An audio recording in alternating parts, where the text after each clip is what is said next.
Magandang araw, sambayan ng Pilipino. Magandang araw, mga kababayan. Kasama niyo po ngayon si Ka Eric sa isa na namang episode ng ating Balita at Talakayan. Uy, more than 98,000 subscribers na po ang ating Ka Eric Celis YouTube channel. Yehey!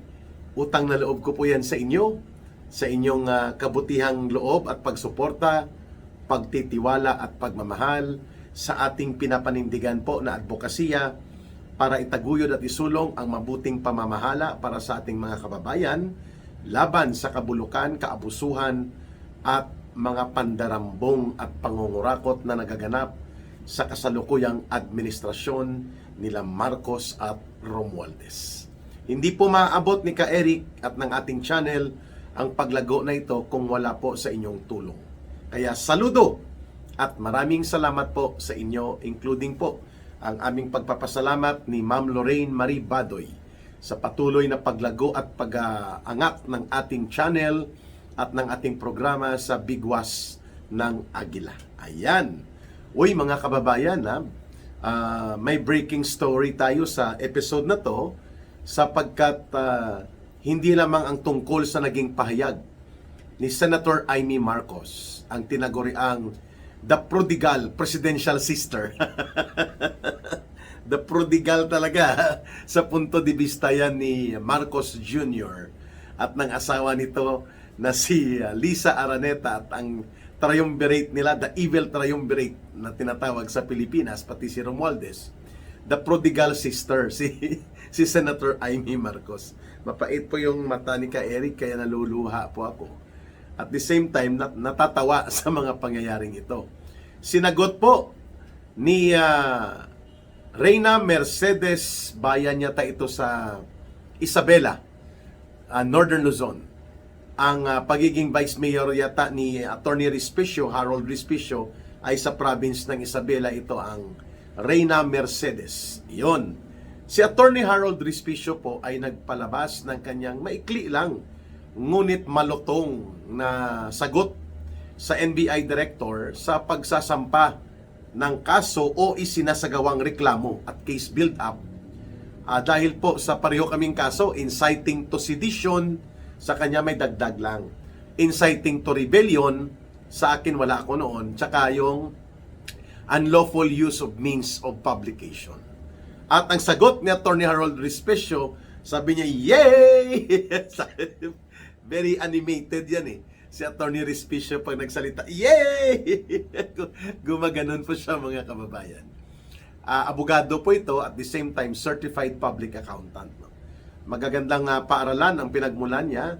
I think he graduated his pre-law sa accountancy sa De La Salle University at ang kanyang law ay sa Ateneo de Manila University. So he's both a lawyer and a certified public accountant or CPA po. At sabi niya, wow, yes, yo! Sabi niya, Respicio, ako ay kinakasuhan ni Matibag ng NBI at ito ang sagot ko sa kanya. Yay! Malutong na pagmumura, no? Matibag, sabi ni Respicio, you're a big fucking shit. Piece of shit. May pa-action pa, no? So, seriously talking, tuloy-tuloy po ang sistematiko na paggamit ni Marcos Jr. sa NBI para maging instrumento ng parang selective, undeclared martial law against targeted political opposition figures. Kapareho po ng ginawa sa akin, kay Ka Eric, kay Manong J. Sonsa, at ngayon kay Attorney Harold Respicio, at nung nakaraang mga linggo, yung pag-atake sa legitimate business establishment po nila dating Congressman Mike Defensor at ng kanyang pamilya. And more are coming, according to our sources from the NBI, na mga senior agents na hindi po nila mapipigilan itong pagrarampa. Pagrarampa talaga parang modelo, no? Modelo ng kaabusuhan itong si Melvin Matibag ng mga kaso na ito. No, para perwisyuhin ka, takutin, buligligin, at kung wala kang pera para panggasto sa mga legal services, at pangangailangan sa pagsuporta ng abogado, talagang mapiperwisyo ka. Kagaya sa akin, I have 5 active cases in court. Halos linggo-linggo naghihiring po sa mga kasong ito, no, mga kababayan. At mantakin mo yan, so you have to request the presence ng iyong counsel, ng iyong tagapagtanggol na abogado sa katauhan nila Attorney Mark Tolentino at Attorney Bosantog. They have also their own needs to survive sa kanilang pagserbisyo bilang abogado. Hindi rin ni Ka Eric yan ma-provide, no? Puro na lang thank you halos, o pa-token, maliit-liit lang na mga pagbibigay pang fuel, no? Pang refund sa gasolina at sa disturbo sa kanila, but I cannot do it regularly. So si Attorney Harold Respicio po, ganon din ang kanyang kinakaharap ngayon. May posibilidad na multiple counts or cases of criminal complaints ang isasampa ng NBI, the new Private Political Operations Center for Political Demolition Job, na ginagawa ngayon ni Marcos sa NBI. No? This is very disheartening. Ibig sabihin po, nakakapanlumo, nakakawalang gana na tingnan pa ang NBI bilang isang supposedly professional law enforcement agency. Wala na. Ito na po ang nangyari ngayon. So abangan po natin kung ano naman ang mga karagdagang hakbang na gagawin pa ng mga political opposition personalities. Maliban pa dyan, syempre, atat na si Matibag na makabawi sa 2 bukol na nangyari sa kanya, sa kanila ni Trillanes, sa nabutata at nasuplak na Lusob Senado atake bato na operations nila ni Trillanes. Palpak, hindi nakuha si Bato de la Rosa at napadampot o napadukot at naipatapon sa ICC papunta doon sa kinalalagyan ngayon ni Pangulong Rodrigo Duterte at nakapuslit pa. Ayun, sa mga kababayan. At nagkaroon pa ng majority alignment of new senatorial leadership sa Senado. Nakuha po ang inisyatiba doon sa control ng mga special agents na mga senador serving at the interest of Marcos at ng kanyang mga diskarte sa pagtatabon-tabon dito po sa malawakang issue ng korupsyon at pandarambong. Mga senador na namaleta. At ang allegations na ito ay persistent laban kay Senator Tito Soto, Senator Ping Lacson at mga kasabwat nila sa special operations ni Marcos. Nakuhanan sila ng inisyatiba ng lumutang at nakapagrehistro ng kanyang vote si Senator Bato de la Rosa in a plenary maneuver upang ma-take over ang majority block sa Senado ng mga karamihan Duterte-aligned senators at makuha nila ang liderato sa pamunuan ng Senado at pati na sa mga mahahalagang pagiging chairperson o committee chairman sa mga komitiba. Ayun. Ngayon, puntahan po natin itong inilabas ni Senator Amy Marcos na panawagan niya, na ibinubulgar niya that there is a very dangerous and sinister, masama na balak ng kanyang kapatid na si Bongbong Marcos Jr. upang itulak, at siyempre kasama dyan sila Romualdez, sina Martin Tambaluslos sa grupo na ito, at ang mga inner circle ng sindikato sa gobyerno na tinatawag ng mga taong bayan sa pangunguna ni Marcos Jr. na maglunsad ng panibagong tsatsya kung hindi na bulabog ang Senate Majority Realignment at hindi na take over ang liderato sa Senado. Na magkakaroon ng term extension ang lahat ng mga elected officials pati sa barangay at i-reset sana ang eleksyon through a special law, kung hindi man charter change, sa Kongreso at unti-unting ipapasok sa panibagong diskusyon na babaguhin ang saligang batas at ang forma ng gobyerno. Wow! It came no less than from the presidential prodigal sister. Yung nawawalang landas daw sa tamang landas ni Marcos ng kanyang interes sa sindikato na gobyerno itong kanyang kapatid na si Senator Amy Marcos. So there are two options para mangyari ang Noel. Noel is no elections. At yan po ay dapat mabago ang konstitusyon in the guise of reforming the political and government system. At dahil daw matagal na itong konstitusyon na ito, ay kailangan ng i-revisit. But the main agenda is to stay on power. Mangunyapit at kumapit na parang mga toko for additional 3 years beyond 2028 at the minimum 2031. Pero pag binuksan mo kasi yan sa maniobra ng power extension at hindi na yan makokontrol, pwedeng mauulit muli yung nangyari nang naitayo ang diktadura ng Marcos Sr. mula doon sa antas ng pagdideklara niya ng martial law. Nanatili siya sa puder mula dapat 1972, wala na siya, o 73, umabot na hanggang 1986, no, mga kababayan. That means additional of 14 years, close to 20 years po, na hinawakan ng diktador na si Marcos Sr., na tatay ni Bongbong Marcos Jr., tatay din siyempre ni Amy Marcos. Itong si Marcos Sr.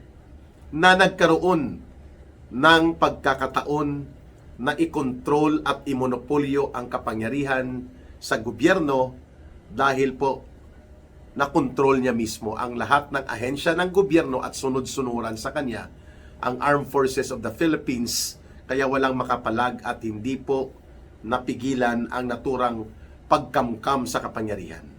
Mabuti na lang po at malinaw ang punto de vista na binanggit ni Senator Amy Marcos, that the charter change, for it to be supported by both houses of Congress, the lower house or the House of Representatives and the Senate, ay dapat maging palatabol, katakam-takam. No? Kaya term extension muna, 3 years, at panibagong sistema ng ating gobyerno, parlamento o kaya combined presidential parliament modified, parang pareho nung panahon ng batasang pambansa, pero si Marcos magiging presidente pa rin at magiging pinuno at kontrolado niya ang buong gobyerno lagpas pa sa termino niya sa 2028. And that is where the real danger comes in.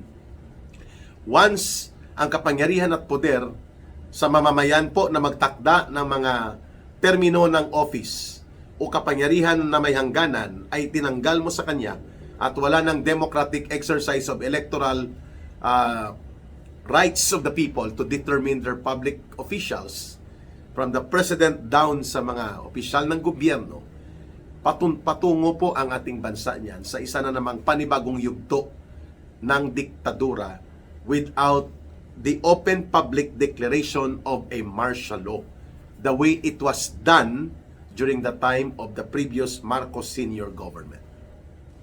At sa nangyayari ngayon, na ang NBI at iba pang mga instrumentalidad ng gobyerno like Department of Justice, ang Office of the Solicitor General, they are ganging up, no? Ginagang up nila, no? Ang mga personalidad at mga leaders ng democratic opposition movement sa Pilipinas, lalo na ang nakalinya sa Duterte political camp. Malinaw na talagang nagkakaroon na ng antas kapareho sa selective targeted martial law ang mga ginagawang hakbang ng ilang ahensya ng gobyerno, the way we are seeing right now how low the NBI from a real law enforcement professional agency to become a political demolition operator with the appointment of Matibag there sa NBI, mga kababayan. Pangalawa, may binabanggit si Senator Amy Marcos na hindi lang Chacha at Noel, kundi nais mismong pagtakpan ng kanyang mga pamilya. Well, sabi niya, hindi na siya nagpatumpik-tumpik pa. May mga aligasyon na at may mga material evidence na lumulutang at mga testimonya na nasasangkot po sa korupsyon, malakihang pagkawala ng pundo ng gobyerno, paglimas sa kaban ng bayan, ang kanyang mga pamilya, si Speaker Martin Romualdez, na pinsan nila, ang kanyang pamangkin, na si Sandro Marcos, na kongresista sa Ilocos Norte, at ang kanyang kapatid na si BBM daw. Yun ang sabi niya, hindi na ito maitatanggi at maitatago na talaga namang sumasabog ang iskandalo kung papaano na kinabang sa malawakan, sistematikong korupsyon at pandarambong ang kanyang mga pamilya, that she even mentioned ang kanyang kapatid na si Marcos Jr. Kaya nais nilang magkaroon ng charter change, no elections na mga maniobra para mailihis at mapagtakpan ang agaran na paglulunsad sana ng legal actions at totoong investigasyon at pagbubunyag dito sa tinatawag na the scandal of the century, the 1.9 trillion pesos na flood control, plunder, and systematic massive corruption. The greatest robbery of the government by the government itself under the Marcos Romualdez administration.